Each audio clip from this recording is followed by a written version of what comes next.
senang hari ini Shalom. kita bisa berkumpul balik ya. Hmm, Kita hari ini ada pembicara yang luar biasa nih yang akan menyampaikan tentang financial buat kita semua. Kita akan siapkan hati kita akan mulai dalam pujian. Silakan Miguel.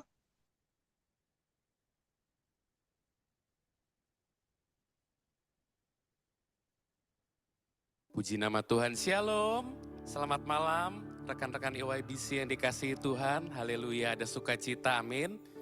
Yang merasa punya sukacita pada malam hari ini bisa kasih jempol di aplikasi Zoom-nya. Haleluya. Mari kita siapkan hati kita pada malam hari ini. Kita mau sambut kebenaran firman Tuhan. Terima kasih Tuhan. Kami serahkan hidup kami ke dalam tangan-Mu Tuhan. Apapun yang menjadi pergumulan hidup kami, apapun yang menjadi permasalahan kami Tuhan, Engkaulah sumber jawaban kami Tuhan. Sebab kami percaya Tuhan, Engkaulah satu-satunya penguasa tunggal dalam hidup kami. Terima kasih Tuhan. Bekerjalah Tuhan di tengah-tengah kami.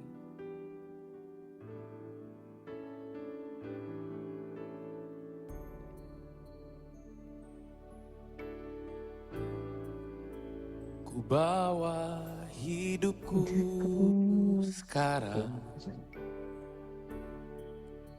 ke tempat kudus-Mu Tuhan. Di mezbah-Mu ku serahkan seluruh hidupku.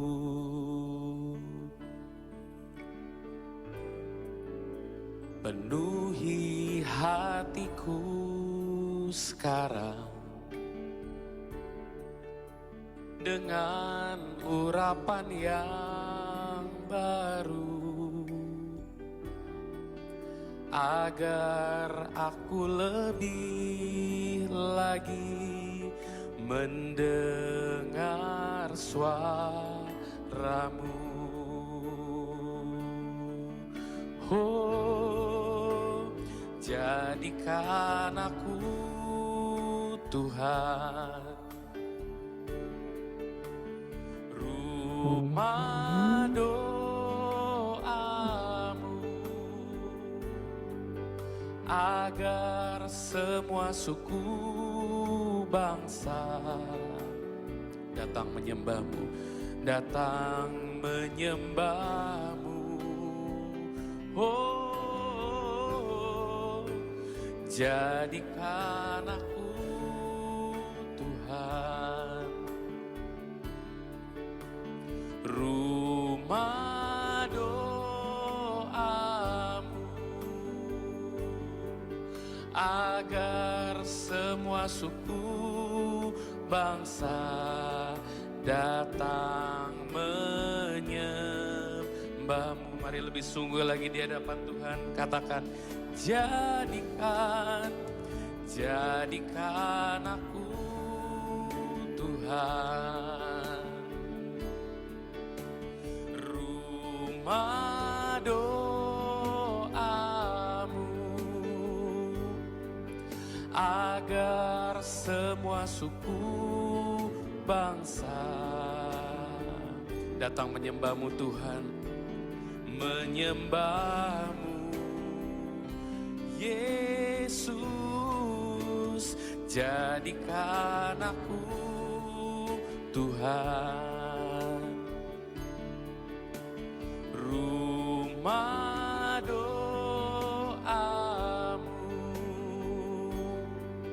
agar semua suku bangsa datang menyembah-Mu. Mari lebih sungguh lagi di hadapan Tuhan, katakan, ku bawa hidupku sekarang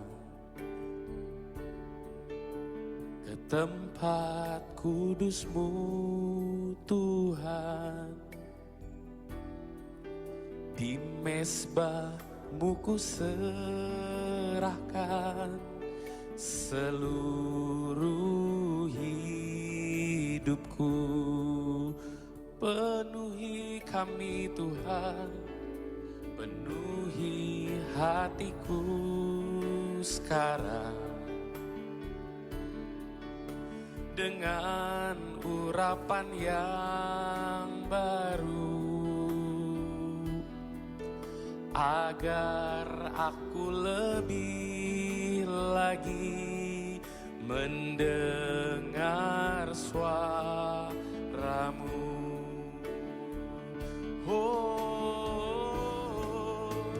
jadikan aku Tuhan, amin, rumah doamu, agar semua suku bangsa datang menyembahmu Tuhan, datang menyembahmu Yesus. Jadikan aku Tuhan, amin. Terima kasih Tuhan. Rumah doamu, agar semua suku bangsa datang menyembahmu.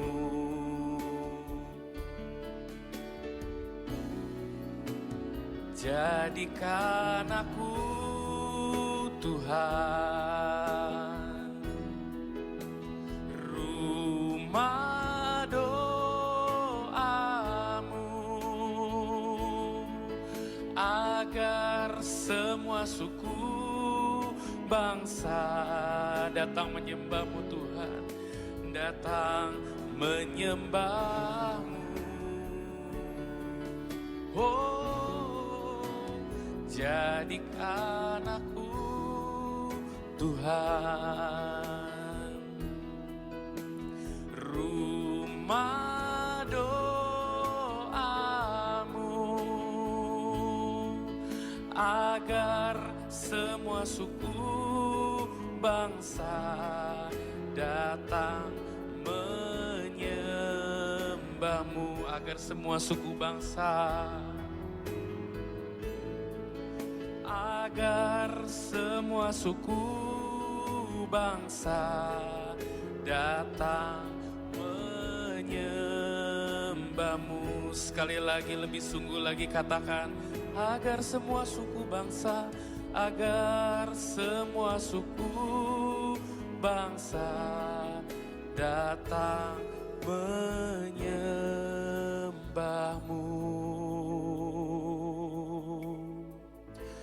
Terima kasih Tuhan buat kasih-Mu dalam hidup kami.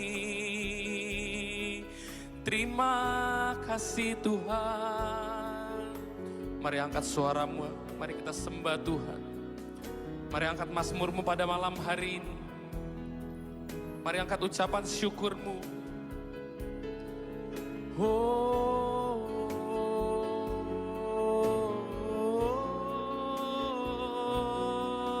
Terima kasih Tuhan, terima kasih Yesus,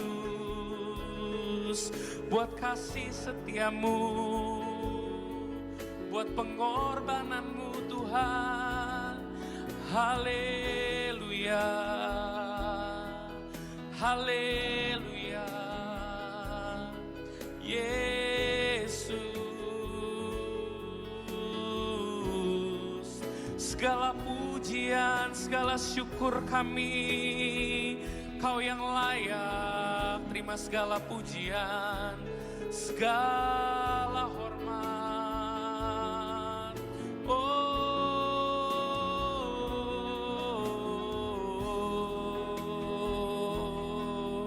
mari sembah Dia. Kiara papa papa, shikira papa papa papa papa papa papa. Shikira papa papa papa papa papa papa. Mari lebih sungguh lagi sembah Dia. Kiara papa papa papa papa, shikira papa papa papa papa papa. Terima kasih Tuhan. Terima kasih Tuhan. Kami mau menyenangkan-Mu lebih lagi Tuhan lewat pujian kami Tuhan. Lewat penyembahan kami Tuhan pada malam hari ini. Terima kasih Yesus.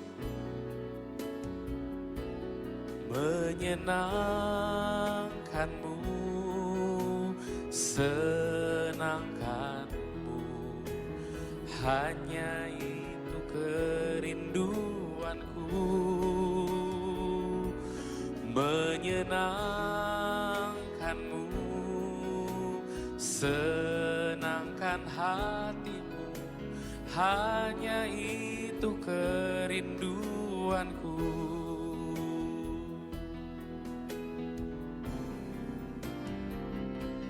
Menyenangkan-Mu, senangkan-Mu, hanya itu kerinduanku. Menyenangkan-Mu, senangkan hatimu, hanya itu kerinduanku. Oh, menyenangkan-Mu, senangkan-Mu, hanya itu kerinduanku. Menyenangkan-Mu, senangkan hatimu, hanya itu kerinduanku. Hanya itu kerinduanku. Amin. Hanya itu kerinduanku.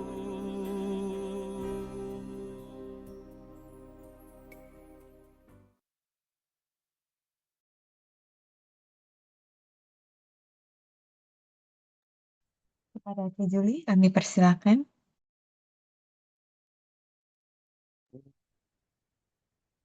Ya, kenapa video saya tidak? Oke. Hai, sudah kedengeran? Sudah. Sudah kedengeran ya? Hai, selamat malam teman-teman. Apa kabar? Luar biasa. Kalau luar biasa kita kasih itu ya nanti ya, kasih apa tuh namanya react, oke? Jadi sebelum kita mulai, saya tuh pengen bikin dulu ground rules-nya. Ground rules-nya itu adalah gini, di dalam komunitas ini, di dalam event ini, saya tuh pengen kita menciptakan tempat yang aman buat teman-teman untuk sharing, untuk teman-teman bertanya. Jadi apapun, kalau saya pribadi adalah apapun yang kita sharing di sini adalah untuk stay di sini. Dan tidak akan leaking keluar. Karena jadi teman-teman tuh bebas untuk sharing, untuk bertanya gitu loh. Dan tidak ada judgement karena kita tidak ada yang lebih baik. Dan saya di sini, saya bukan datang untuk sebagai seorang teacher, sebagai seorang guru, tapi saya adalah datang sebagai seorang yang banyak sekali mengalami atau mengambil satu keputusan yang sangat tidak bijak. Makanya saya jadi terbentuk nih hari ini. Ya teman-teman. Dan ini adalah bersifat interaktif gitu. Jadi kalau teman-teman ada pertanyaan silahkan taruh di chatnya. Ya, nanti Santo bantu saya ya supaya merangkum pertanyaannya. Oke? Oke. Jadi slide pertama adalah saya ingin memperkenalkan diri saya dulu. Oke. Nama saya Julie. Oke, saya namanya Julitan. Saya seorang istri. Dan saya adalah seorang mama dari 2 anak yang udah dewasa. Anak saya yang pertama adalah perempuan dan baru married di Mei kemarin tanggal 20 di Amerika. Dia dan suaminya itu kerja di Amerika di Bay Area. Oke, dan yang kedua 24 No, 26. Dan sudah berapa bulan di join di company kami. Oke, dan saya adalah seorang pengusaha di bidang ekspor barang-barang supermarket FMCG. Perusahaan kami baru 27 tahun. Oke. Selain itu saya adalah seorang coach di business and life coach. Dan saya seorang anak Tuhan. Oke, saya selalu percaya bahwa Tuhan menempatkan saya dengan segala pengalaman saya dan mungkin skill saya adalah untuk menghubungkan orang. Saya adalah connector. Jadi kalau bicara Santo pernah ke tempat saya itu adalah membangun tempat Yata itu adalah untuk sebagai konektor untuk orang-orang. Dan saya juga ingin mengajak orang itu untuk hidup dengan keberanian, hikmat, dan juga iman. Karena apa? Kalau tanpa iman, kita akan sering sekali ragu untuk maju. Melangkah pun takut gitu. Nah, seperti yang saya tadi katakan bahwa ini di sini saya cuma sharing. Jadi, saya akan banyak sekali sharing mengenai pengalaman saya. Dan teman-teman jangan kaget ya kalau dengerin pengalaman saya. Wah, ternyata banyak juga ya yang pilihan action yang saya lakukan tuh tidak bijak. Dan saya berharap sharing saya ini adalah untuk kita sama-sama belajar. Oke? Saya udah married 29 tahun. Saya married di tahun 97. Berarti 29 tahun ya. Jadi 29 tahun yang lalu saya adalah sama dengan teman-teman nih. Yang hari ini kita sama-sama lagi belajar. I was struggling. Saya juga excited memulai hidup baru dengan perasaan bahwa I want to give the best for my family. I want to give the best for my children. Gak ada tuh teman-teman berpikir bahwa apa, saya pengen kaya raya. Pasti adalah apa? Better life. Pengen adalah better. Better life. Better future. Better education for my children. Semua landasannya mengatakan bahwa saya ingin memberikan yang lebih baik. 2 tahun setelah pernikahan saya mengajak suami saya untuk invest di high risk high return. Saya dan suami saya itu punya latar belakang yang berbeda banget. Suami saya adalah orang akademis, sekolah pintar, scholarship sana sini. Sedangkan saya adalah seorang praktisi yang tabrak sana dan tabrak sini. Oke, bahkan untuk sekolah finish my bachelor S1 itu saya nggak selesai. Kenapa? Pengen cepet-cepet kaya. Saya dari latar belakang keluarga yang kurang mampu waktu saya masih kecilnya. Jadi buat saya uang itu is very important. Dan saya selalu mengatakan kepada orang apa, you never understand me. Kenapa? Karena you nggak pernah dalam sepatu saya. Tapi Tuhan menempatkan suami saya yang totally different. Financial background different, education background juga different. Bahkan kepribadiannya juga so much different. Tapi itulah ajaibnya Tuhan. Oke, singkat cerita, saya ngajak suami saya convince suami saya seperti Hawa convince Adam untuk makan apple. Saya bilang sama suami saya gini, gak apa-apa tahu, wah dengan segala persentase saya, kita masih muda, masih bisa earn back, high risk, high return. Uang saya langsung gone, hilang. Ketika hilang, sakit hati dong. Sakit hatinya itu ternyata setelah saya pikir-pikirkan, bukan hanya karena uang itu hilang. Tapi lebih sakit hati itu adalah kalau kita lagi ngobrol, lagi jalan-jalan, terus suami saya ingetin saya, inget gak waktu itu? Gua udah bilang, jangan di situ. It's too good to be true. Nah itu ingetin terus gitu loh. Walaupun saya udah bilang sama suami saya apa, I earn back berkali-kali. Tapi kalau suami saya ngingetin saya, aduh rasanya irritating banget. Amat sangat irritating. Lebih irritating daripada uang yang hilang. Nah, pengalaman itu membuat saya melihat bahwa apa? Kalau saya ingin punya marriage, rumah tangga yang kokoh, yang bagus, yang sehat, maka saya harus punya fondasi yang kuat, yang sehat, yang berdampak. Kalau enggak, saya nggak bisa membangun rumah saya itu dengan mengajak atau melahirkan anak-anak yang sehat. Oleh sebab itu saya ngeliat bahwa saya harus punya fondasi. Nah, next slide ya. Lanjutnya adalah fondasi yang kuat itu saya seperti apa sih gitu loh. Ternyata setelah saya pelajarin, saya melihat bahwa Tuhan itu, walaupun Tuhan itu mengatakan atau menjanjikan ke kita bahwa apa, He is the provider. Artinya bahwa Tuhan tuh peduli dengan tentang keuangan. Dulu saya kira apa, di dalam kekristenan cuma ngomonginnya tentang keselamatan. Dan waktu saya masih muda, saya berpikir bahwa apa, aduh kok kayaknya kurang cocok ya, orang saya nggak punya adalah uang. Dan saya pernah mengatakan kepada teman saya yang suruh saya Bible study. Saya bilang gini, kalau saya satu hari punya 36 jam, then I have the time for Bible study. Kalau nggak saya udah range my time, itu very tight. Saya dulu jadi uh, waitress di Singapura. Dan kalau minggu, itu gaji double. Suruh saya ke gereja, ya nggak mau lah saya. Saya susah loh, saya ke sana itu dengan one tiket yang saya minta sama bapak saya. Saya bilang sama bapak saya, the rest I handle. You just give me one ticket. Jadi buat saya Bible study, not in my dictionary. Tapi di situ saya belajar bahwa apa? Di mana hartamu berada, di situ hatimu berada. I will never have a room untuk yang namanya Bible study. Tuhan tunggu. Orang saya nggak bisa ada uang gimana?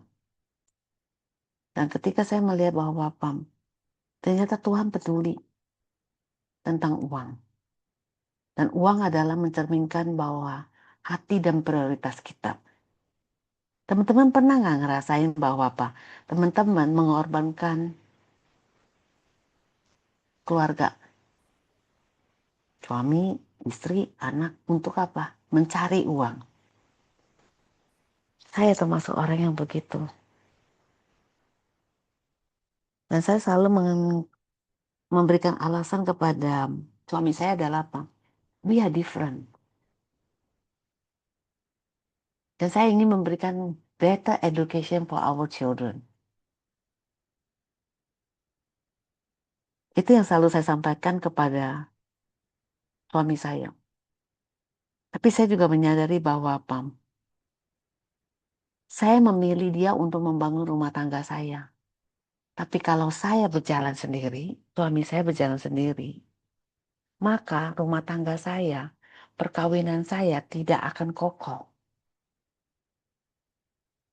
Lalu, saya mulai melihat bahwa saya harus mengerti suami saya.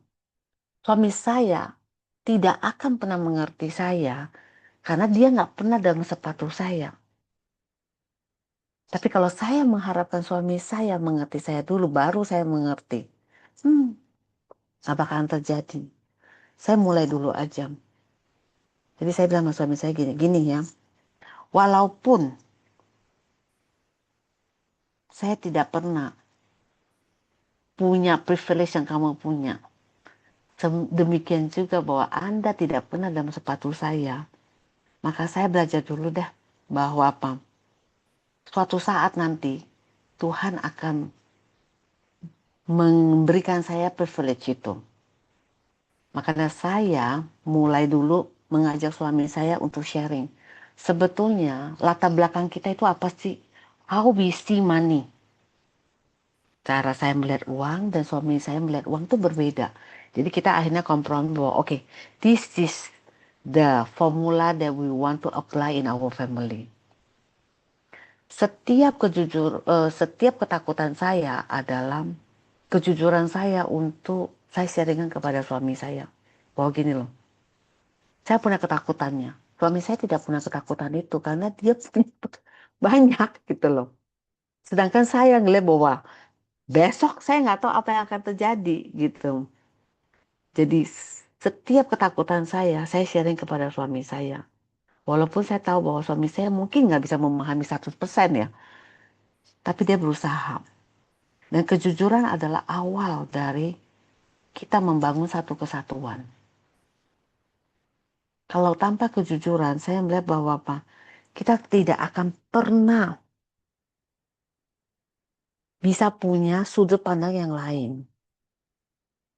Nah, ini adalah fondasi saya dalam membangun dengan suami saya. Terkadang saya jatuh, suami saya ada di situ. Dan saya nggak pernah tahu bahwa saya yang tadinya penuh dengan ketakutan, penuh keraguan. Sehingga saya fokus sekali mencari uang. Saya membangun bisnis saya sendiri bersama kakak saya. Suami saya punya bisnisnya sendiri. Setelah dia menjalankan bisnisnya sendiri, tahun 2020, dia menutup bisnisnya.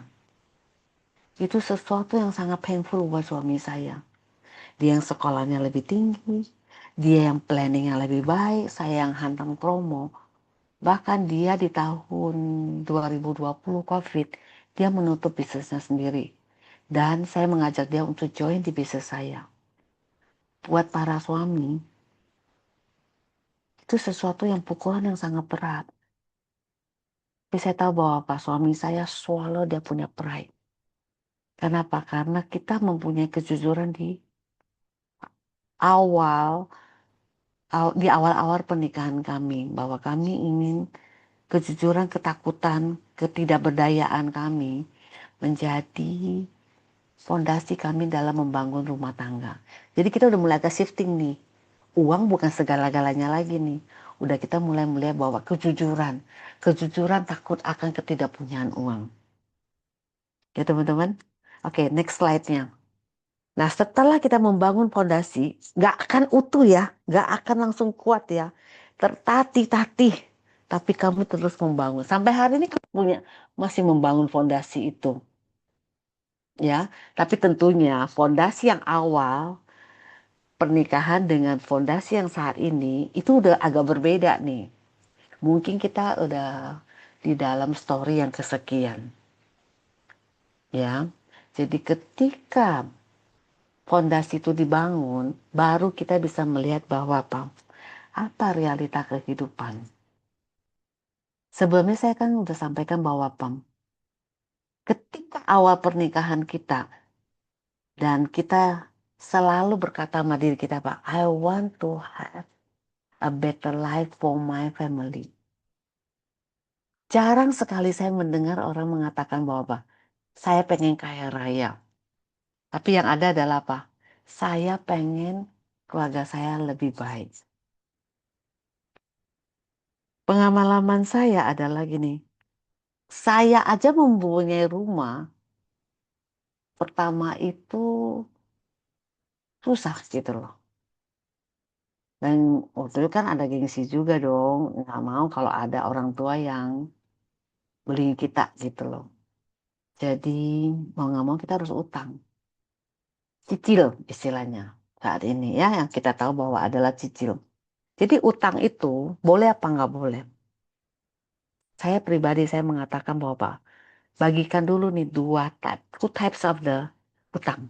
Utang pertama adalah utang yang utang yang konsumtif.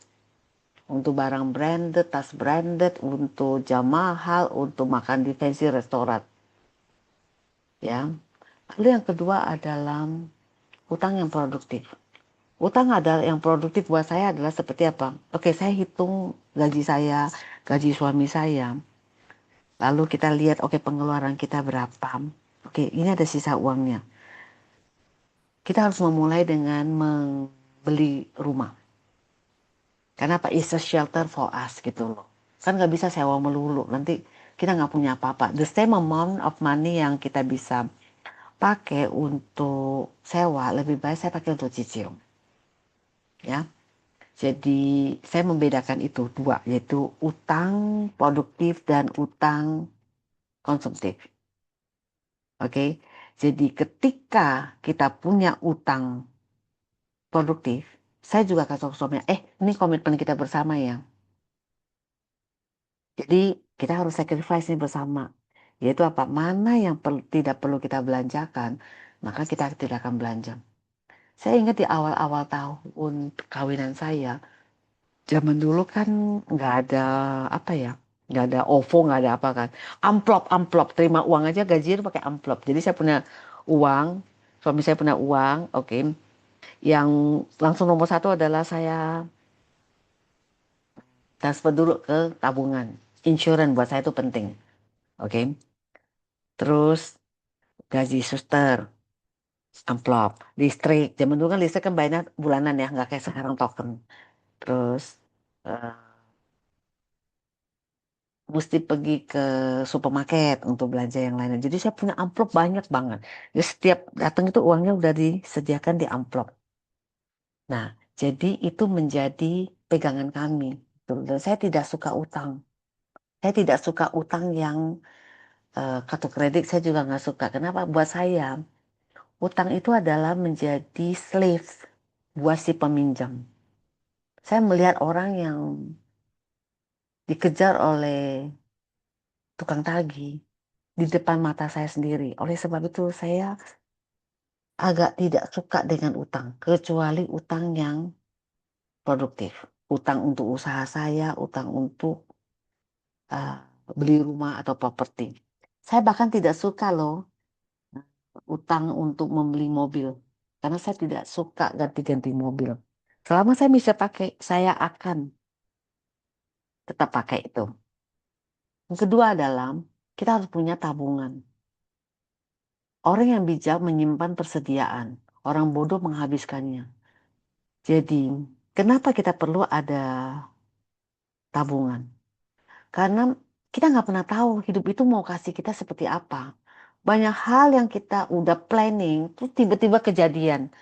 Misalnya COVID buat kami. Kita nggak pernah tahu bahwa bisnis yang kita jalan dengan baik, tiba-tiba nggak bisa jalan.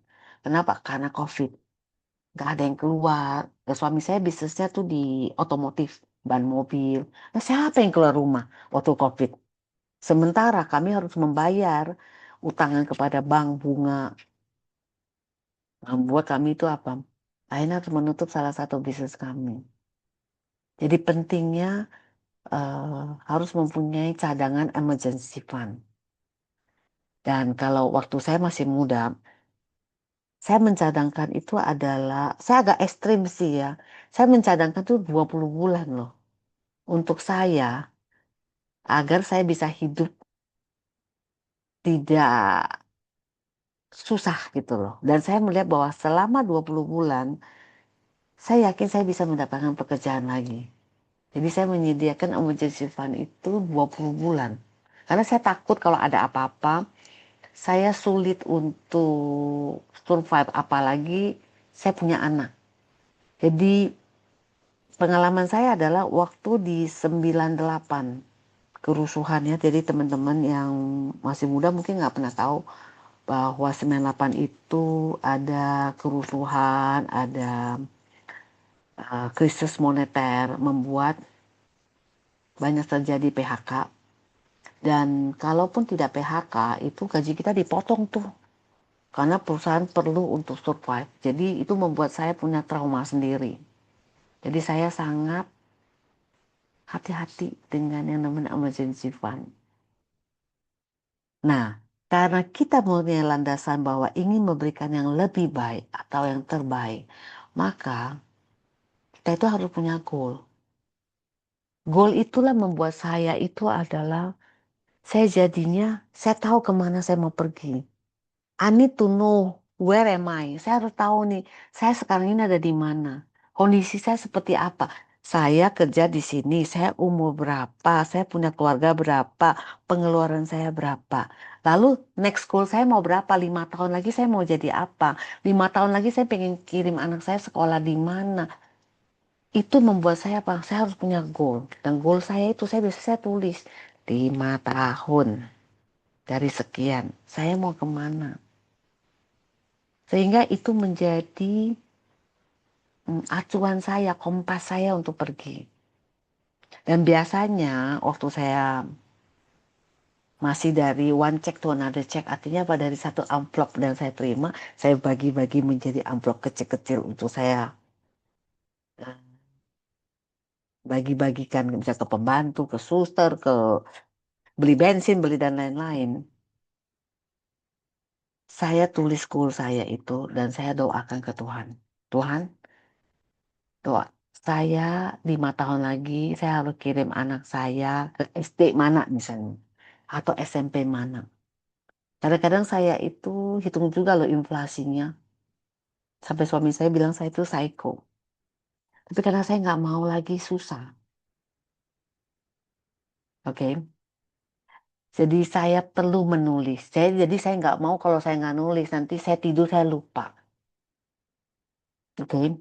Nah, the next things adalah orang suka membandingkan. Ya kan, si ini anaknya sekolah di sini, saya harus sekolah di sini. Si ini ganti mobil, saya harus ganti mobil.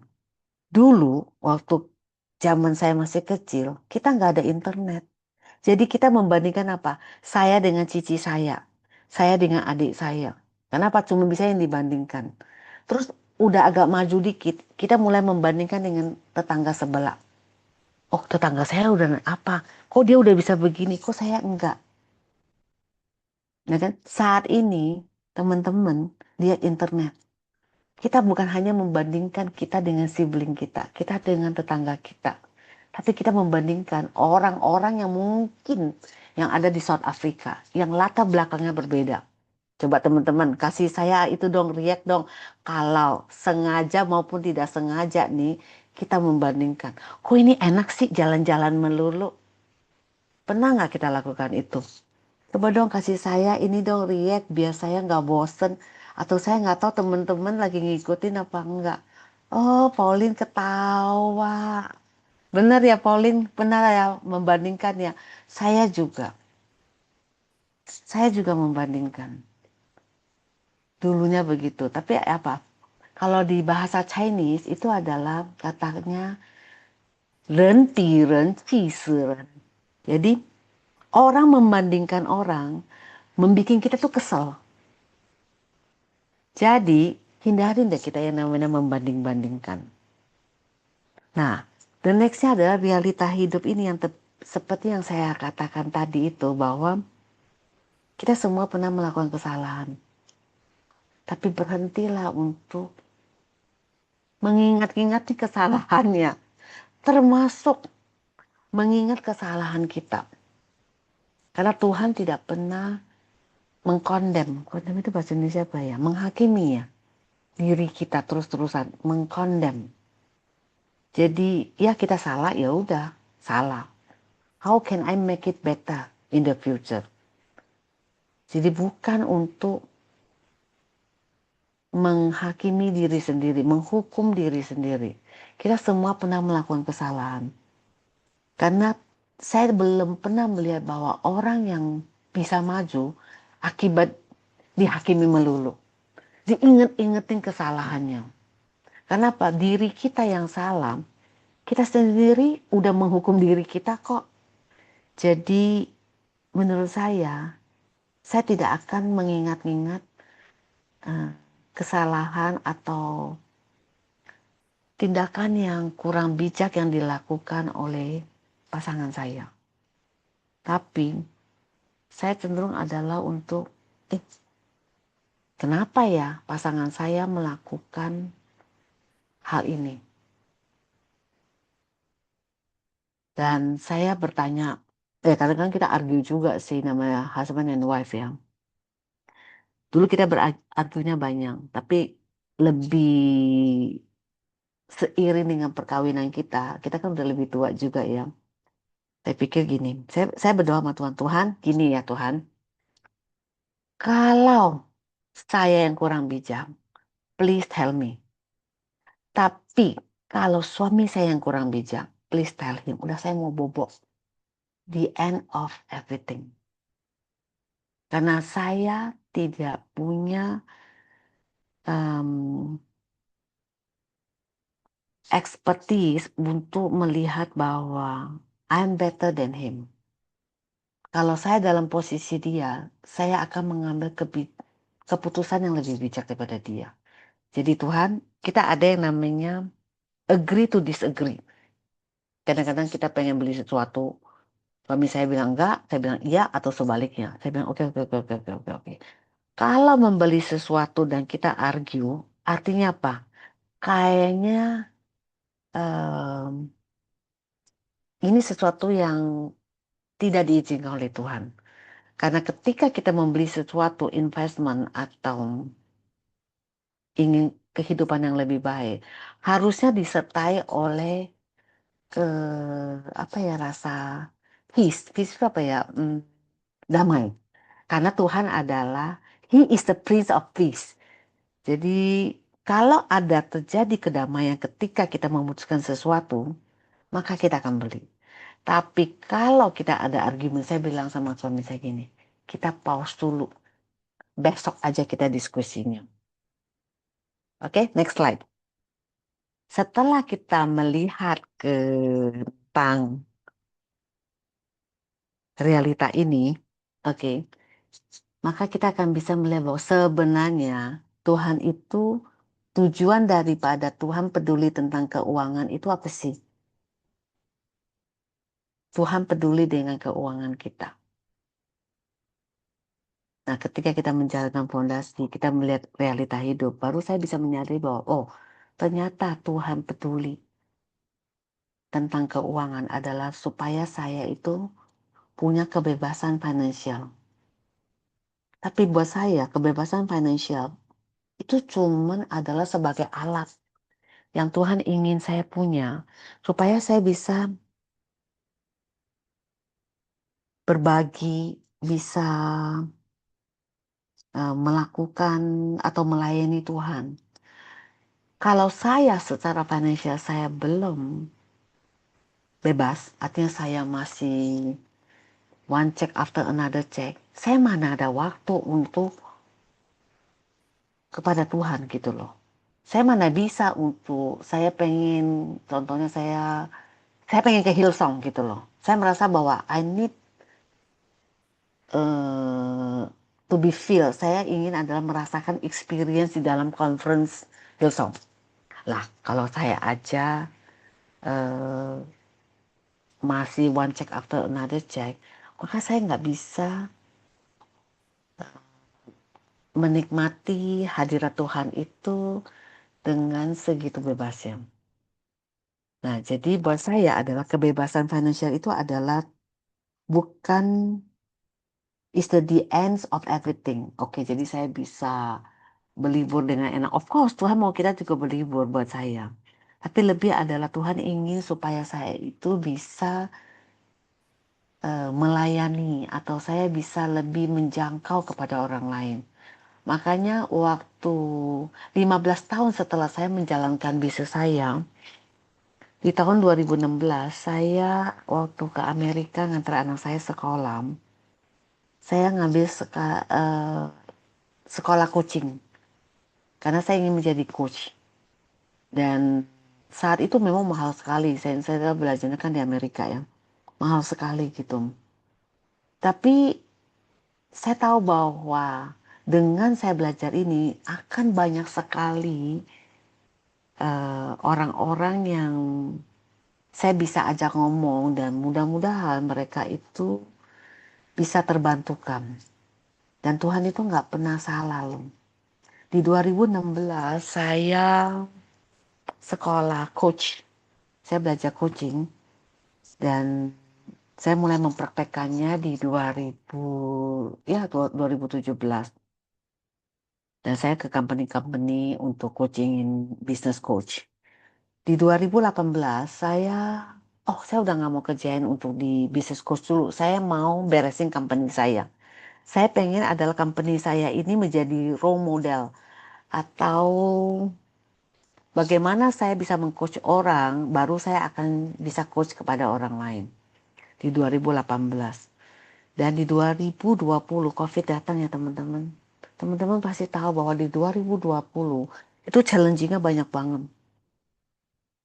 Challenging terhadap keuangannya udah pasti, karena bisnis banyak sekali yang tidak bisa bertahan. Lockdown membuat kita semua terkukung dalam satu rumah. Di situ kita ngelihat bahwa semua kejelekan pasangan kita lihat. Semua kejelekan anak-anak kita lihat. Kenapa? Karena 24 jam dalam satu rumah yang sama, tempat yang sama. Challenging-nya itu besar sekali. Jadi, saya waktu itu saya saya bilang sama Tuhan gini, Tuhan, saya nggak tahu tadinya saya tuh punya pegawai itu 130-an orang. Saya punya 100-an orang itu yang di dalam gudang untuk lakukan repacking. Saya taunya adalah waktu kita mau swap. Jadi pegawai saya bilang, ibu mau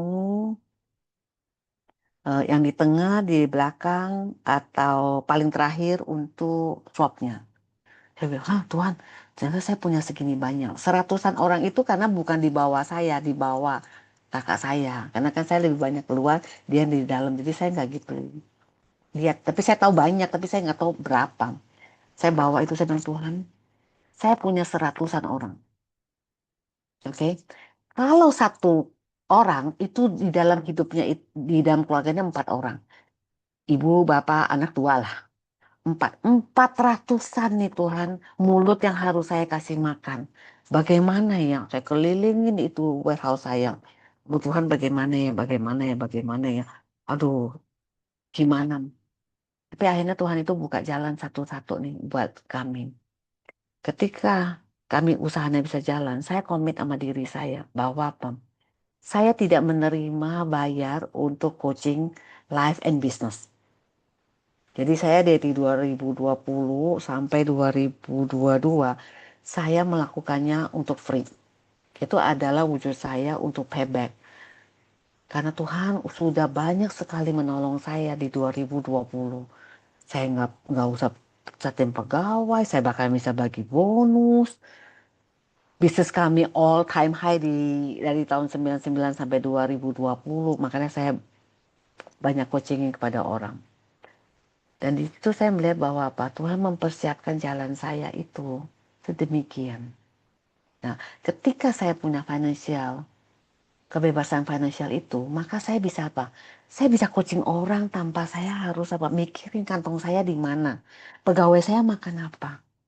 Nah, itu yang sebetulnya saya melihat bahwa tujuan sejatinya Tuhan ingin saya mempunyai financial freedom is because He want me to become the channel of blessing for others. Dan ini, kebebasan finansial ini yang akhirnya menjadi apa? My lifestyle. Me and my children and my husband. Jadi me and my household. Jadi saya punya satu quote yang saya suka banget. As for me and my household, I will serve you Lord. Jadi bukan hanya saya yang serving God, tapi juga adalah my whole household. Jadi itu yang menjadi lifestyle kami. Lifestyle itu bukan sesuatu yang saya pakai apa atau saya makan di mana. Tapi saya adalah bahwa Tuhan sudah menolong saya. Jadi saya ingin menjadi the channels of blessing for others. Dan Tuhan benar-benar mewujudkannya ya. Di tahun 2020 anak saya lulus university. Dan saat itu susah sekali kan dapat pekerjaan. Kita nggak pernah tahu. Anak saya udah pernah pegangan kerja di salah satu startup di Silicon Valley 1 tahun. Tapi saat COVID di tahun 2020 dia lulus. Bisa-bisaan coba. Facebook yang nawarin dia kerjaan. And she is not graduating from computer science ya. She's graduating from biomedical engineering. Tuhan menyediakannya. Ketika kita tahu bahwa kita membangun fondasinya betul dengan berlandaskan bahwa with faith, bahwa Tuhan beserta dengan kita. maka the rest He will provide. Sampai saya tuh nggak berani lihat bahwa pas saya sampai ngomong sama anak saya, coba dilihat beneran nggak Facebook. Waktu itu masih namanya Facebook, belum ganti namanya Meta. Tapi saya coba ya Mi, oh ya coba. Anak saya kerja 5 tahun di situ dan sekarang udah pindah ke AI. Saya melihat bahwa apa ketika kita memahami bahwa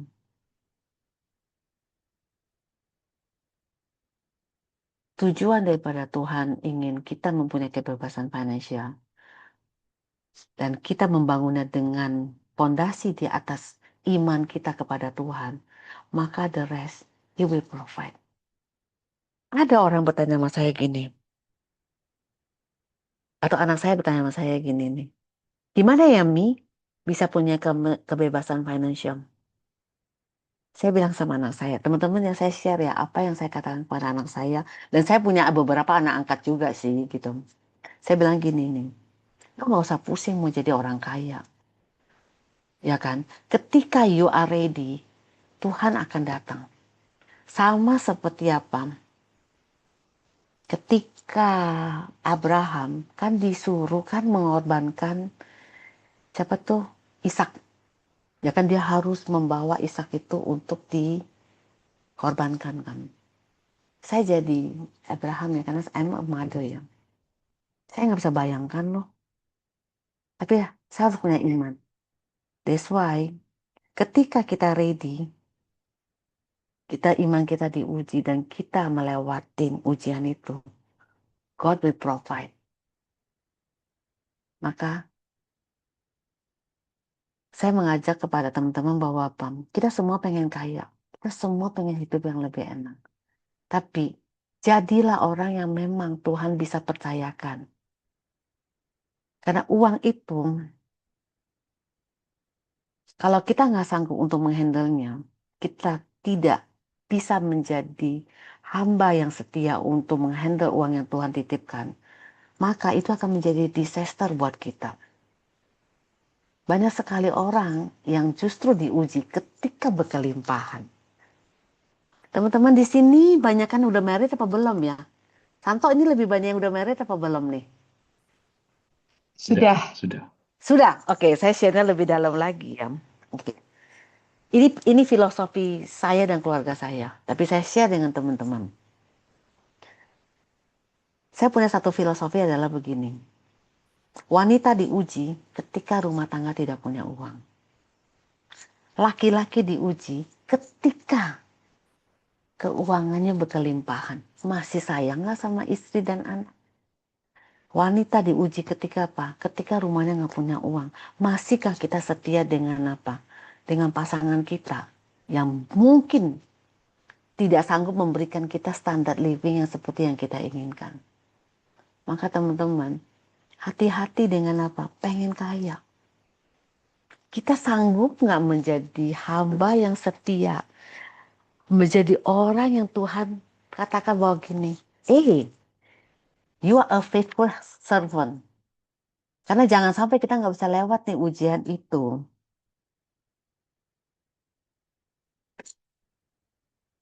Dalamnya teman-teman, kok pada diem sih? Nah,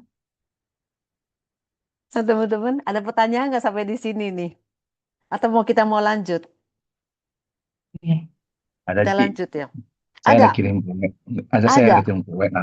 Oke, kita mulai dulu deh dengan ada pertanyaan nih supaya saya nggak berlarut-larut nih. Coba apa ya pertanyaannya ya? Apa pertanyaannya? Coba apa ya? Di mana? Kirimnya ke mana, Santo? Ke WA ya?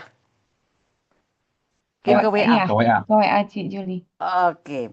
Pertanyaannya, bagaimana menyiasati jika income kecil tapi kebutuhan jauh lebih besar? Karena jika income kecil, sulit untuk memilah-milah uang untuk diinvestasikan, tabungan, pengeluaran, dan lain-lain. Pertanyaan yang bagus banget.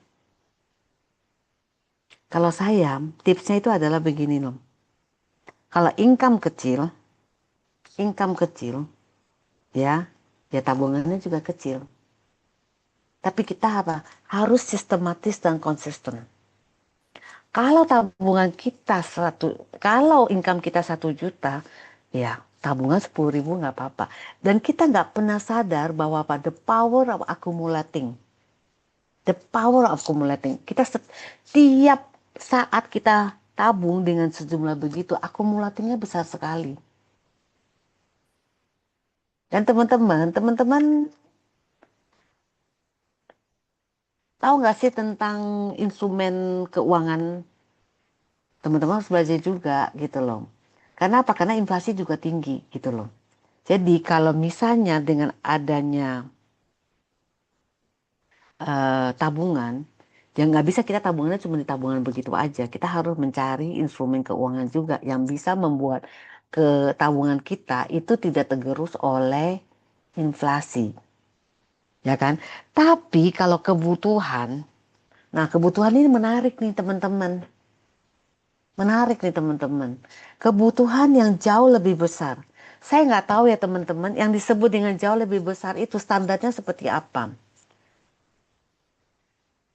Minggu lalu saya juga punya kesempatan untuk sharing kepada ada satu kelompok itu juga. Karena kan saat ini bisnis kurang bagus ya. Jadi ini pertanyaan-pertanyaan yang sangat umum dan menurut saya sangat bagus gitu loh. Bu, bagaimana ya agar eh, income kami ini cukup gitu loh. Kata cukup itu memang sangat relatif. Oke. Cukup itu begini ya. Saya ambil yang very traditional family ya. Kalau very traditional family kan adalah gini loh. Istri mengelola keuangan. Nah, very traditional kan begitu ya. Saya kasih contohnya begini. Dan suami adalah bekerja untuk mencukupi. Betul nggak? Jadi ada yang menerima dan ada yang memberi. Ya kan? Ini kan begitu kan? Ketika kita mengatakan kebutuhan. Ada kata kebutuhan. Ada kata cukup. Berarti kita mengelola supaya household di dalam rumah ini cukup. Kebutuhan ini terpenuhi.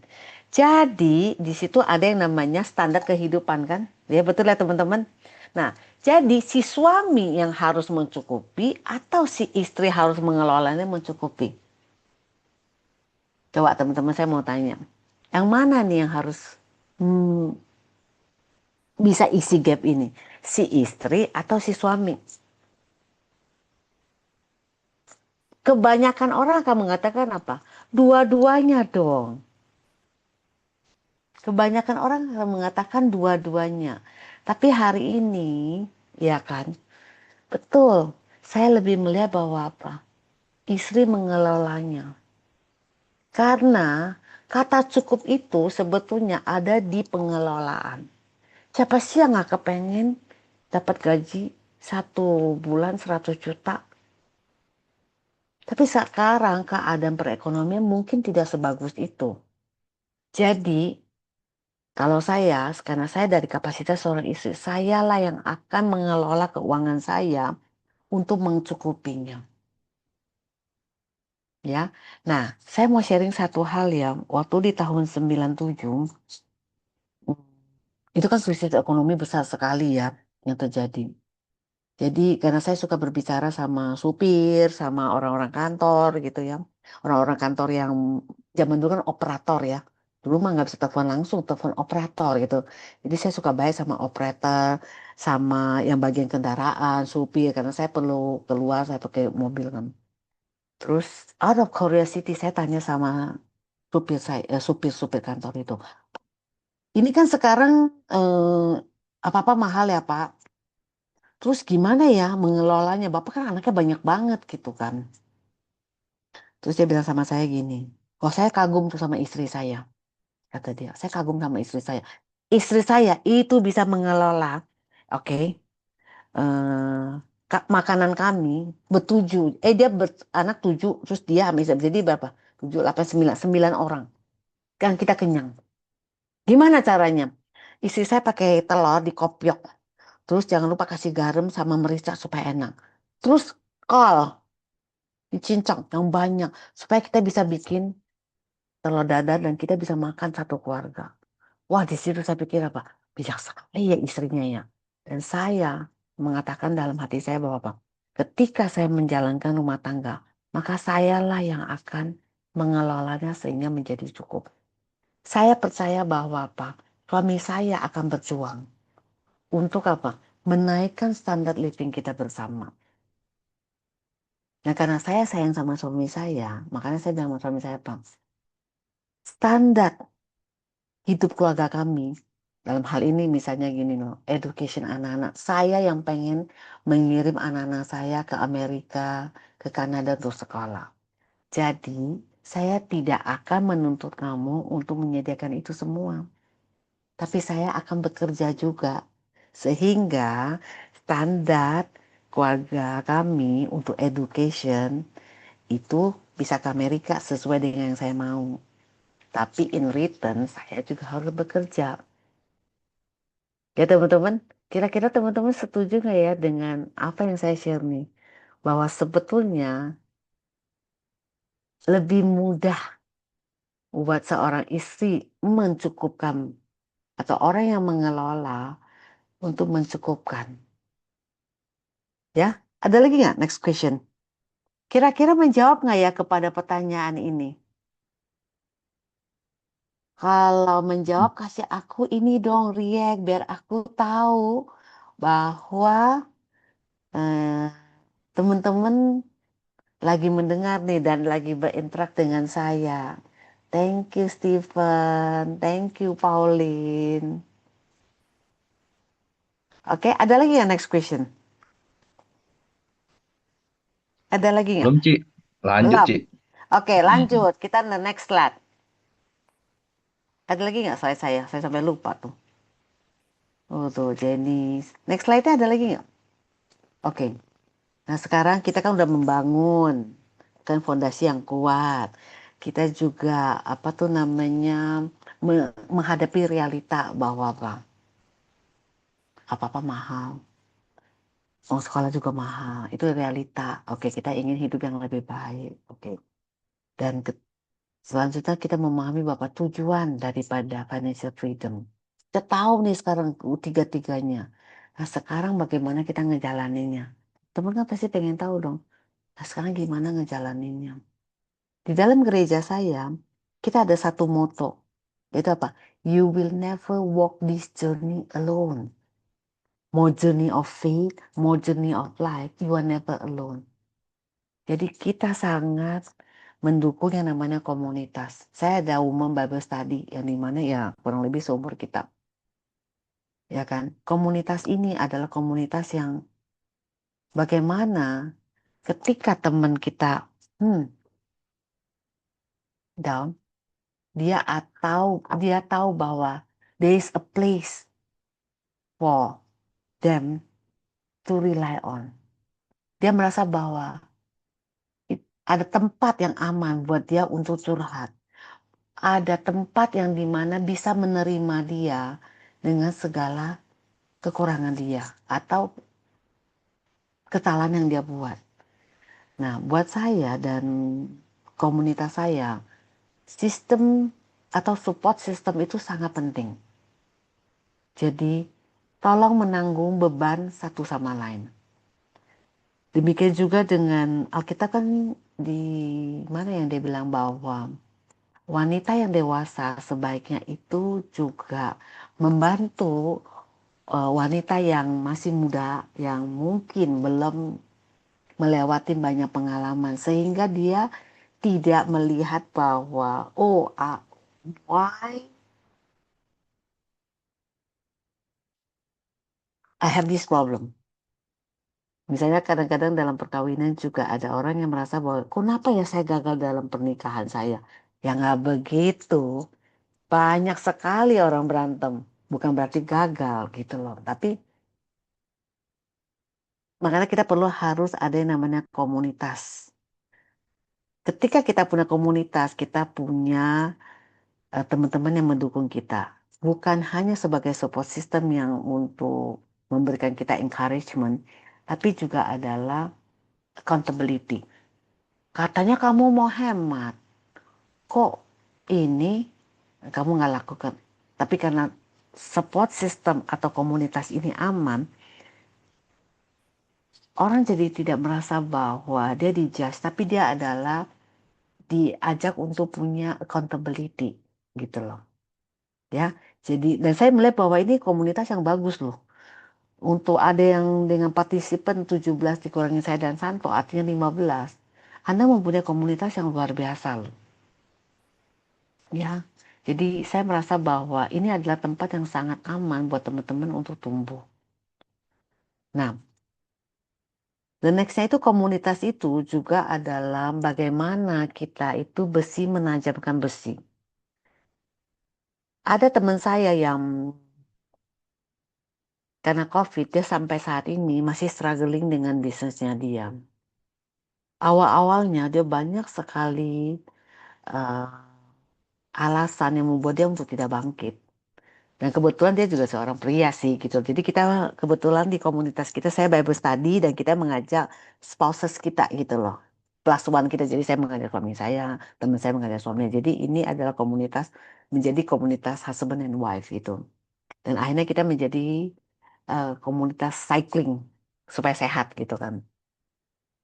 Dan saya coachingin dia 1,5 tahun. Awal-awalnya dia bilang udah saya I want to give up. I want to give up. Saya bilang oke, you have the right to give up.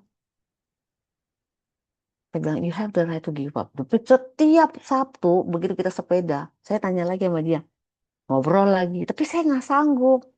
Saya bilang kenapa nggak dicoba? Akhirnya apa? Besi menajamkan besi dan saya seneng banget. Berapa bulan kemudian dia bilang, saya udah bisa nih, udah mulai ini, udah bisa jualan. Saya belum bisa bayar si ini sih, tapi saya udah at least saya udah bisa membayar pegawai saya. Oh, good. Nah, bulan lalu dia datang ke saya lagi, dia bilang, saya lumayan loh, udah mulai cicilan kepada bank. This is very good. This is very good gitu loh. Jadi tumbuh dalam komunitas dan bukan sendirian. Ada satu pepatah Afrika yang mengatakan bahwa if you want to walk fast, you need to be alone. But if you want to walk far, you need to be together. Jadi hidup ini kan perjalanan yang jauh tuh. Hidup, baik kita berbicara, ini udah ngomongin keuangan doang nih. Uang untuk hidup nih. Maka kita apa? Kita nggak bisa sendirian. Kita harus sama-sama. Jadi kalaupun kita lagi sedih, ada teman kita yang ngajak kita ngobrol. Kalaupun kita lagi senang, mungkin kita jadi menghibur teman kita yang lagi jalan sama kita. That's why, teman-teman, jangan tinggalkan komunitas ini. Tapi jangan hanya mempunyai komunitas. Anda perlu untuk participate. Anda perlu untuk contribute dalam apa? Komunitas Anda. Karena apa? Komunitas itu perlu tumbuh. Iron sharpen iron. Besi menajamkan besi. Manusia menajamkan sesamanya. Jadi apa? Kita menjadi komunitas yang apa? Yang bagus, yang sehat, yang tumbuh, yang outstanding. Karena apa? Karena kita punya support systemnya. Dan Tuhan sangat mendukung tuh komunitas. Makanya yang kita sebut fellowship. Kekristenan bukan is one me and my God only, but is me, my God, and also my sister and brothers. Itu yang disebut dengan komunitas. Oke teman-teman? Teman? Oke. Ada lagi nggak pertanyaan buat saya nih? Nih, Karena Ci. saya sampai jam 8.45. Oke? Ada nggak pertanyaan lagi untuk saya? Ini kita lebih interaktif ya. Udah, ini ditutup aja PPT-nya. Yo, Oke. tadi gue penasaran Kita nih. nyalain kamera dong kalau kayak gitu nih teman-teman yang lain. Biar kita Iya, kan tahu. nanti suaranya nanti Nah, tadi Oh, suaranya nggak? Oke, oke, dengar. oke. putus-putus. Oke, oke, oke. Nah, ini Kenapa, kenapa? putus-putus nih suaranya. Oke, gimana? Hmm. Nah, Ci, Hmm, lo kan sibuk banget, Ci. Iya hmm, kan? hmm. Lo bisa bisa keluar tuh bisa sebulan begitu. Nah, lo gimana ngaturin sama keluarga, sama suami? Emang nggak komplain tuh suami? Em, Sorry ya nanyanya agak ini oh, ya nggak apa-apa, nggak apa-apa, nggak personal apa-apa. ya. Nggak apa-apa, nggak apa-apa. Dan it is very good question. It is a very good question. Saya bukan hanya sering keluar, oke? Tapi saya berbisnis ekspor. Jadi saya bertemu dengan berbagai macam orang di muka bumi. Oke, dengan latar belakang yang berbeda pula. Oke, coba saya kasih contoh ya. Saya berbisnis di negara Timur Tengah yang back then ya, 27 tahun yang lalu, buat seorang wanita seperti saya nih melanglang buana cross country, itu buat dia sampai gini. Dia sampai pernah ngomong sama saya begini nih. Are you a divorcee? Maksudnya Anda tuh cerai ya? Saya bilang, hah? Enggak. Dan saya selalu pakai cincin kawin saya kalau keluar. Dan kadang-kadang kalau saya ngelihat bahwa, oh ini kok kayaknya nggak aman ya buat saya introduce dulu diri saya. I'm married woman with the 2 children. Oh, we don't ask you, but I introduce myself. Oke, kenapa? Karena saya mau set the guard dulu. I'm married woman with 2 children. Jadi you jangan coba-coba. Oke. Nomor 2 adalah karena latar belakang satu negara dengan negara yang lain. Kadang-kadang dia melihat bahwa dia menjudge saya tuh dari point of view-nya dia. You are divorcee. Saya bilang, oh no, I'm married. Oh, then must be your family not very financial settled. Saya bilang, hah? Saya bilang gini, saya nggak marah juga karena memang latar belakang berbeda. Saya bilang, no, in our country, they give us a freedom to have a equality. Punya kesamaan hak gitu loh. Itu dari sisi suami saya. Dari sisi saya dengan customer saya. Oke. Bagaimana saya dengan keluarga saya? Saya selalu menjaga boundaries itu. Kenapa? Karena buat saya, visa is not the most important. Visa dari negara saya mau pergi itu bukan yang paling penting. Tapi visa dari suami saya adalah yang paling penting. Coba saya dapat visa, tapi suami saya nggak mau kasih saya pergi. Mau gimana? Oleh sebab itu, trust itu harus sangat punya. Dan saya nggak pernah, saya menjaga banget itu. Karena saya tahu bahwa begitu trust itu hilang, itu sangat susah untuk balik. Dan saya sangat berterima kasih kepada suami saya yang percaya sama saya selama 27 tahun. Saya married 29 tahun gitu loh. Kadang-kadang nih ya, karena beda culture nih, customer saya panggil saya gini, darling. Suami saya ya oke aja darling. Kenapa? The trust is there. The trust is there.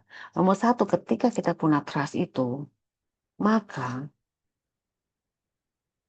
jauh lebih mudah buat kita. Jauh lebih mudah. Ya teman-teman kira-kira menjawab nggak nih? Atau ada Ini lagi nih memang harus mengenai? bangun trust ya. Buat saya harus bangun trust. Ada Dan pertanyaan lagi Ci, di WA. Nah, oke, dan trust itu adalah gini loh. Saya tahu bahwa apa? Saya dikasih trust dulu sama suami saya. Kan trust kan kadang-kadang begini loh ya. Kanto, lu layak kan untuk dipercaya. Atau kita sering ngomong gini nih. "Hmm, saya akan percaya ke dia ketika dia membuktikan kepada saya. Betul gak? Jadi kan ini nih, tarik-tarikan siapa yang dulu. Buat saya adalah gini. I will trust you first. Saya akan mulai dulu. I will trust you first. Tapi ketika saya diberikan kepercayaan, saya harus menjaga supaya apa? Saya tetap dipercaya. Mau di bisnis maupun di rumah tangga. Saya mau adalah saya tetap dipercaya. Kenapa? Ketika Anda percaya memberikan saya privilege itu, sayalah yang harus menjaganya. Ya teman-teman. Oke, the next question adalah bagaimana memajukan bisnis yang sedang berkembang di Indonesia sampai bisa ekspor? Itu cerita yang gimana ya? Oke, begini. Kami eh kan saya dari tahun 97, 98 kerusuhan ekonomi. Saya saya tuh cukup waktu saya bekerja di perusahaan itu cukup dipandang lah sama sama bos saya lah. Kenapa? Ya karena saya percayakan bahwa bos saya percaya sama saya harus menjaga itu. Oke, jadi waktu punya kesempatan untuk ditempatkan di luar negeri, kita punya kesempatan untuk memilih Anda pengen di negara mana. Jadi kita 98 kita tinggal di Shanghai. Oke. Saya adalah orang yang saya suka komunitas. Jadi waktu 98 itu banyak orang yang kirim anak-anaknya ke Shanghai sekolah ya, sekolah bahasa. Karena kan takut waktu itu di Indonesia. Jadi ya saya mainlah sama anak-anak itu. Kalau lagi homesick ke tempat saya. Saya bikinin gado-gado, saya bikinin makanan supaya dia nggak homesick. In return dia bantuin saya gendong anak, ya. Jadi ceritanya begitu. Jadi ketika ketika orang tuanya datang nih, kan ada dong orang tua yang datang, dia kan mau ngunjungin anaknya.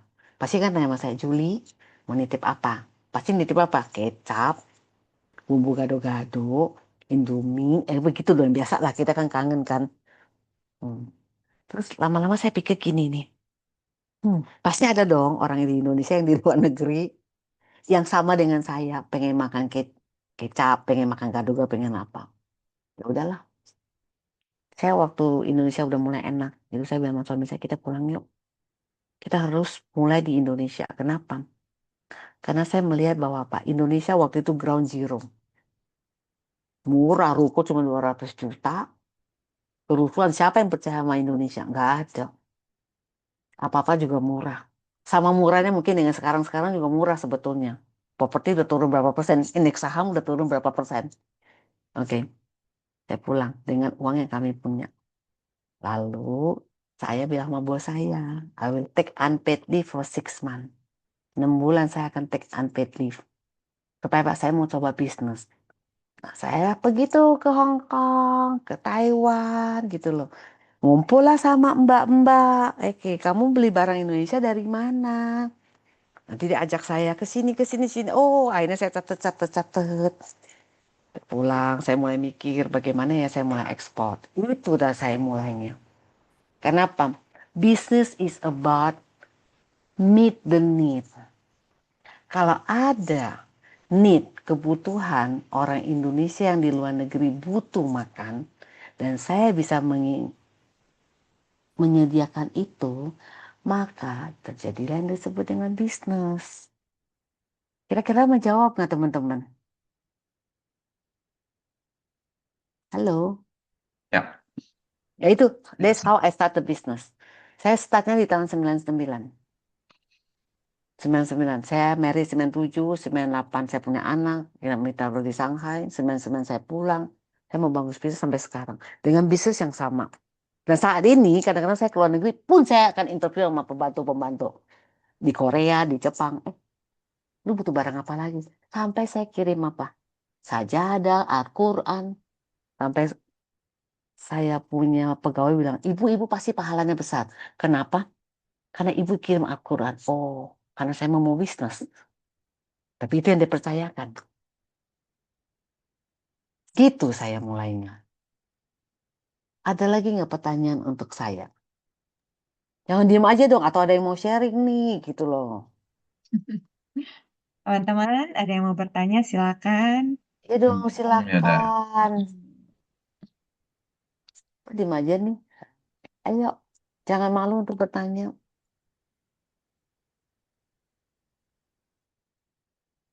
Gak ada yang bertanya. Ini bingung, apa nggak enak hati. Kita sebenarnya kita belajar dari kita untuk kita, gitu loh. Dan saya ingin melihat bahwa banyak pasangan yang berjalan dengan baik karena apa? Karena keuangannya itu terhandle. Saya melihat banyak sekali pasangan yang terhentikan perjalanan pernikahannya karena apa? Uang, uang. Awalnya sih kita bilang apa? Uang bukan segalanya, cinta segala-galanya. Sebelum pernikahan, di mana perkataan itu setelah menjalankan perkawinan? Di mana? Makanya saya selalu mau untuk diajak untuk sharing dengan marriage dan keuangan. Pernah, kami juga pernah mengalami kesusahan keuangan. Saya bawa tuh Tuhan, ini bon-bonnya ini gimana ya? Saya tulis ini. Tuhan tolong dong. Terus coba dah, bawa dalam nama Tuhan. Saya pernah dalam bisnis juga begini nih. Saya kan bisnisnya kan ekspor ya teman-teman. Saya menggunakan, saya beli barang pakai rupiah, saya menerima US dollar ya. Kalau dolar naik terus kita kan seneng ya. Tapi kan ada yang pernah dong dolar set gitu ya, terjun bebas kan pernah dong. Apa yang bisa naik pasti bisa turun, bener nggak? Apa yang turun pasti bisa naik, betul nggak? Dan saat itu saya ingat banget, waktu itu adalah waktu itu adalah presiden kita Gus Dur yang digantikan oleh Megawati. Gus Dur kan waktu keluar turun dari itu kan cukup ada keributan juga yang akhirnya dia harus dikirim ke luar negeri kan. Dan itu dolar tuh turun banget. Kenapa? Karena kepercayaan asing terhadap Indonesia tinggi gitu loh. Wah, saya nggak ada waktu nih jam 3 saya udah ada di gym. Ditanyain sama si Piti, kenapa ibu jam segini udah ada di gym? Stres. Kenapa? Banyak banget dolar yang belum di hedging. Karena ada greed. Karena kan kita pikir, mana mau sih Gus Dur. Pokoknya banyak lah hikmat yang saya punya gitu loh.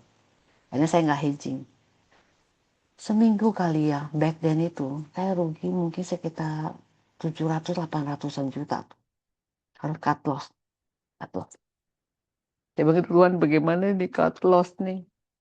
Bawa dalam nama Tuhan. Painful, painful. Karena greed kan.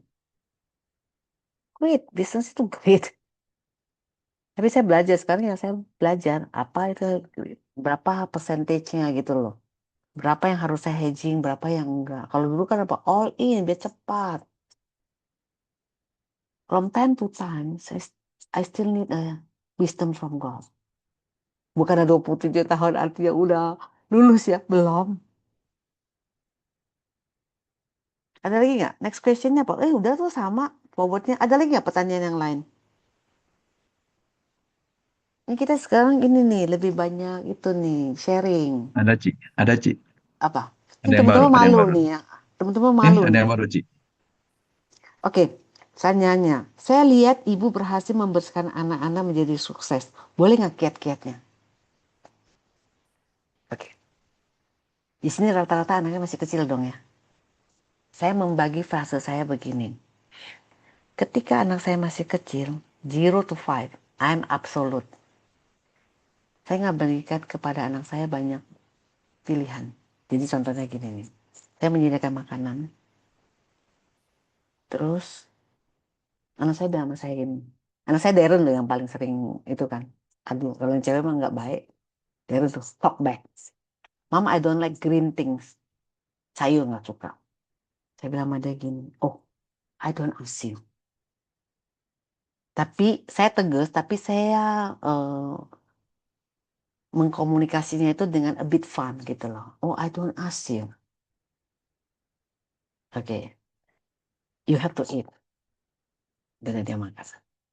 Atau nanti kali misalnya gini, Mom, I don't want to eat. Why? I'm full. Oke, okay, nggak apa-apa. You don't have to eat. But I'm not going to have any more meal until the next meal. Jadi kalau tengah-tengah dia lapar sama saya bilang sama saya mau makan. Saya bilang sama dia, oh tunggu sampai itu. I'm hungry. Hungry will not kill you. But if you are not disciplined, will kill you. Jadi saya membagikannya itu frasenya. Jadi frase 5 tahun pertama, I'm absolute. Setelah melewatin tahap itu, 5 tahun yang ke above, lebih longgar, lebih banyak question. Saya nggak pernah bilang sama anak saya apa, listen to me, no. Saya akan tanya terus, dia akan tanya, saya akan tanya, bebas boleh ngobrol aja. Unlimited boleh ngobrol. Nah, ketika udah mulai lebih besar lagi, tunggu saya cas dulu ya, lebih besar lagi, maka kita adalah friend. I and my friend, my children are friend. We are friend. Dan anak saya kan yang besar baru married kan nih kemarin. Dan saya udah bilang sama dia gini nih. Now you are adult, bener-bener udah adult banget gitu ya. Jadi gini, saya dan anak-anak saya mempersiapkan separation juga. Jadi saya kasih tahu anak saya bahwa apa, ketika Anda keluar dari sarang kamu, artinya pergi berangkat ke luar negeri sekolah, the attachment of us, you ke I, itu sudah kurang 50%. Oke? Ketika Anda udah mulai kerja, another 25%. Oke? Jadi 75% itu kamu udah harus decide sendiri. Tapi kita kan boleh selalu bertanya gitu loh. Jadi attachment-nya udah kurang 75%. Ketika you say yes I do, artinya apa? Maybe we only have 5% attachment. Which is apa? It's a love and relationship. I'm your mom. The rest, kamu harus form your own family. Jadi saya sama suami saya itu mempersiapkan separation. Walaupun apa? Nggak mudah. Dan kalau Anda bertanya sama saya dalam raise the children, pernah tahu nggak puisinya Khalil Gibran? Your children are not your children. Pernah tahu nggak teman-teman? Kalau nggak tahu nanti dibaca ya. Khalil Gibran, your children are not your children. Dia mengatakan bahwa even though they are born through you, they are not yours. Tuhan menitipkan itu kepada kita, bukan punya kita. Dan sangat berat, especially buat saya yang begitu dekat sama anak-anak. Tapi saya tahu bahwa apa? I'm not going to be with them forever. Dan saya kasih tahu ke anak saya, ya sekarang yang cowok kan yang kecil kan tinggal sama kita, kerja sama kita kan. Sebetulnya di akhir tahun kan kita ada yang namanya New Year Resolution, reflection. You need to reflect. Harus ada reflection bahwa gini loh. If today mom is not around, will I be able to survive? Will I be able to survive?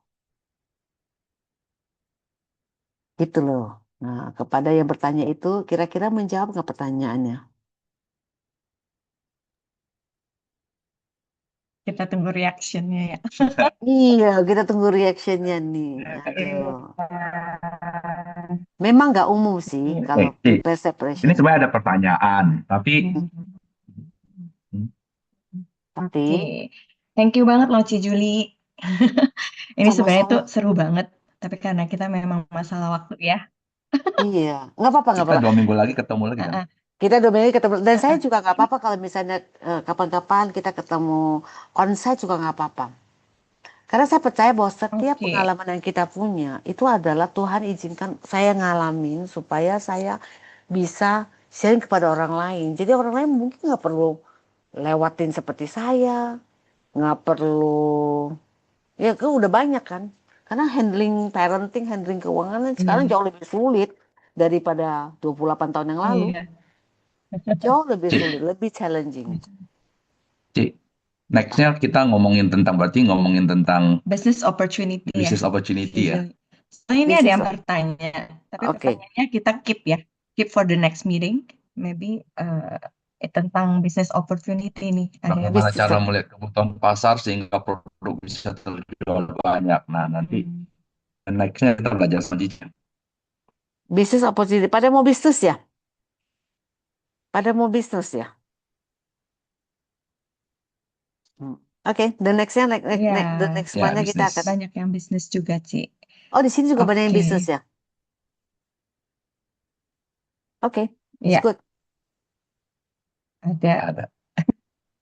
Oke. Oke, jadi Oke, Ci demikian Juli. sharing saya ya. Mudah-mudahan sharing saya itu bisa membuat teman-teman jadi punya insight gitu loh, ya. Dan ya teman-teman kalau merasa ini sesuatu yang berguna, saya mengharapkan teman-teman juga untuk apply dan juga share kepada yang lain. Supaya apa? Kita bisa mempunyai komunitas yang baik gitu loh. Dan saya pegang Hmm. satu hal adalah apa? Tuhan tidak akan pernah membiarkan. God will never let the righteous go hungry. Tiap kali kalau saya lihat bisnis saya lagi, God will never let the righteous go hungry. Jadi I need to be the righteous. Amin. Gitu loh. Jadi I need to become a righteous gitu loh. Jangan Hmm. cari uangnya, jangan hungry-nya, tapi be the righteous. Gimana sih menjadi orang yang righteous di hadapan Hmm. Tuhan. Yang Jadi, benar ya. Benar, benar, gitu. Jadi Benar. jangan ngejar dua, uang ngejar kita gitu loh.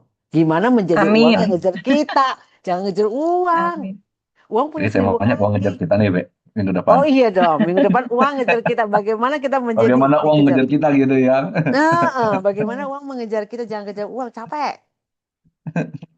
Ya, ya. Oke, siap, Ya siap, teman-teman, siap. Thank you. pastinya jam 9 tuh. Oke. Hmm. Thank you loh, Ci, Thank you so much Thank ya you Cici juga sama-sama. untuk waktunya. Berarti 2 minggu Sama-sama. lagi kita akan ketemu Iya. lagi nih. Ini Oh ya, teman-teman kita akan bisa ketemu lagi. sharingkan. Hmm, Iya, mungkin juga teman-teman. bisa kita ngomongin juga untuk apa namanya sharing juga Ci untuk opportunity mungkin yang teman-teman yang memang kalau mereka mau memasarkan produknya, jadi Cici juga bisa open juga kan. Sebenarnya Siapa kalau tahu mau gitu begitu, loh. ya, oh ya ya. Tapi kalau misalnya mau begitu, ya kan, sebetulnya lebih enak lagi kalau saya dikasih profilnya. Ini di bisnis mana, industri mana. Saya tuh Oh, lalu kayak, nanti aja gitu. soalnya saya tuh Tapi kayak kalau ini. ada pertanyaan-pertanyaan oke lah ya, Iya ya, hanya soalnya itu ya saya boleh ya. kayak apa, Yellow Pages Mhm. gitu loh. Jadi kalau saya Ya, bahkan suka kadang matchingin orang gitu loh. Oh ya ini ya, saya nggak di bisnis di you aja sama dia, siap, siap, siap. gitu loh. Pokoknya Ya, minggu depan kita akan ngomongin tentang business bisnis to opportunity, opportunity. bagaimana uang mengejar kita ya, Ci ya. Oh iya, bagaimana uang mengejek kita. Iya, oke, Oke, Thank you so oke. much thank Cici you Julie. untuk Thank you pelayanannya, Ci teman-teman. Jolly. Thank you. God bless. You, you Eh, too have a good evening ya teman-teman. Sampai ketemu di tanggal 25 Jangan ya. jangan keluar dulu ya Cici Julie, kita akan foto bareng. Oke, kita foto bareng. Ah, mungkin kita bisa foto bareng dulu ya foto sebelum bareng pengumuman ya. ya. Teman-teman yang bersedia tidak keberatan buka kamera, kita bisa foto bareng.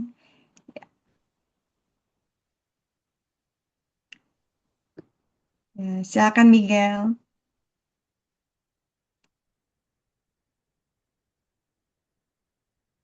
Ini kita kasih gini dong, icon.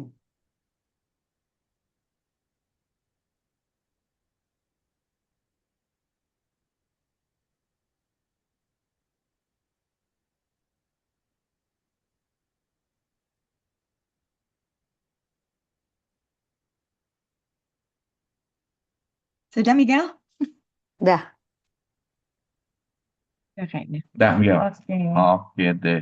Oke, Oke, untuk nanti intinya, untuk apa namanya yang Google ya, Google Form ya. Mm-mm. Teman-teman, untuk absen sudah saya kirimkan di chat. Jadi teman-teman bisa absen di sana untuk yang hadir hari ini. Kemudian kita akan bertemu lagi di tanggal 22 ya. 22 Juli ya. Iya. Dengan Ci Juli lagi seperti tadi temanya yang tentang uang mengejar bisnis. kita. Wah, Ya, uang mengejek kita asik ya. Pas banget ya, iya. namanya Juli itu Mas. Jadi full untuk bulan Juli kita nih. Mm-mm. Oke, thank you. Nah, sekarang kita akan menjalankan persembahan. Kita akan ditayangkan QRIS. Sebelumnya kita akan masuk dalam doa. Silakan. Mengucap syukur atas segala kebaikan Tuhan, kami percaya Tuhan senantiasa menyertai kami dan memberkati hari-hari kami, pekerjaan tangan kami, dan Engkau jadikan berhasil. Kami percaya tentang anugerah-Mu dan tingkat-tingkat langit boleh dibukakan kami. Kami akan memberi dengan penuh sukacita. Dalam nama Yesus. Amin. Amin. Amin. Pengumuman sedikit ya teman-teman yang tadi yang absen sudah dikirimkan di chat bisa absen. Kemudian karena pembicaraan kita 2 minggu lagi itu tentang business opportunity, tentang bagaimana uang mengejar kita. Jadi teman-teman bisa ini juga ya, mencari tahu apa yang menjadi pertanyaan bisnis sekarang, opportunity seperti apa, itu bisa ditanyakan dan Ci Juli itu sangat welcome untuk dikasih banyak pertanyaan. Betul ya Ci Oh ya? iya, sangat, sangat welcome. Ya, sangat. Karena Ci Juli ini selama ini saya cuma dengar dari Santo nih Ci Juli. Hmm. Katanya Ci Juli itu orang so very very positif dan dia suka cerita. Dan saya bilang, oh oke. Dan tonight saya lihat ya that's true dan sangat menginspirasi. Saya berharap semua teman-teman yang di sini pun bisa merasakan hal yang sama. Ya. Semoga Ci Juli itu semakin dipakai Tuhan secara luar biasa ya Ci, memberkati banyak-banyak Amin. pasangan untuk yang tentang marriage and financial yang saling berhubungan erat ya. Ternyata itu sangat berhubungan erat. Thank you banyak ya Ci Juli. Thank Oke. you. Jadi sampai Teman-teman, ketemu. ya, kita akan mengakhiri Thank you untuk acara hari kehadirannya ini. untuk hari ini. Terima kasih untuk kehadirannya. Kita akan masuk dalam beberapa menit. Kiranya berkat anugerah dari Allah Bapa, Allah Putra, Roh Kudus menyertai kami dan memimpin hari-hari kami. Di dalam nama Tuhan Yesus kami berdoa. Amin. Amin. Amin. Oke See you teman-teman. semuanya. See you. Thank you. Ci. Thank you Yuk, teman-teman, thank Thank you, you thank you. teman-teman semuanya. Ketemu Selamat lagi waktu lagi malam. di jam yang Oke, sama ya. oke, bye. Malam.